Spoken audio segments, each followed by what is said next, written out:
many people often ask us how do you start when you start with the customers? What are the first questions you ask?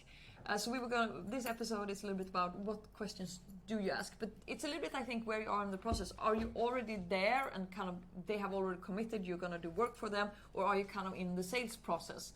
So if you're in the sales process, Niklas, what questions do you, if we think we are earlier? I think it's important to get the right fit from the beginning with the customer, and of course, if we have a bad sales process, it will be a nightmare for those who has to deliver on that promise.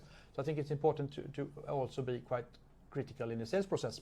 But one question I ask customers often is, what are your pain points? I mean, why have you contacted us? Why do you want to work with this? And it might be that they have a board decision that you should go digital. You need to do an e-commerce. Yeah. And they reach out to us, or it might be a situation where our prior 5 agencies has been bad and it's been a nightmare. And then the question would be, if we're going to be your 6th bureau or agency, what do you expect of us, or what can we do different? Because if you have gone through 5 agencies in a short period of time, I might think that it might be a little problem with the customer as well. So I think it's important to manage expectations. And sometimes customers know they want to do something, but some customers really know they already have identified their problems. But sometimes it's also a little bit, I think, about helping formulating the problems. Sometimes, what are your pain points? Well, I don't know, but this ain't working. And it's also about, I think, in early process or when you start, it's helping understanding what is the problem we are even trying to solve, because often that's not obvious.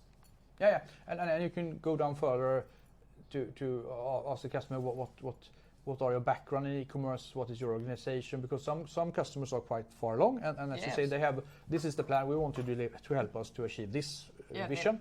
And others, like the board told us to be digital, where do we start? And no one knows anything. So I think it's a different, and it's important to do that fitting. Yeah. And I also think one thing when you, of course, you should listen a lot and hear a lot, but sometimes don't try to, if you realize, for example, the customer has a really big issue in they don't have any good digital marketing campaigns. That is their main problem. Maybe be honest to yourself. We are not good at that.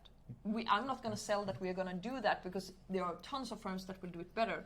So I think sometimes there is an eagerness to please, that you just say that you can fix anything. And you should be a little honest and maybe say, well, that, and then sometimes you have a network, you say, I can't do that, but I can point you to someone else that I think would be good. I think that's very, very important, because if you don't listen to Helena here, you will be the 6th customer, the 6th bureau that customer leaves for the 7th one, because you need to work with your field and where you can provide actual maximum value for that client or their project. But many of, I think, important questions asked in the beginning is to really understand the problem and understand, is this a good fit? Can we help the customer solve their problem? So does it fit the profile of our company? Yeah. To sum this up, I think it's important to ask a few questions, but also to listen a lot to understand. Yeah. So. Okay. Yeah. Food for thoughts on a Thursday.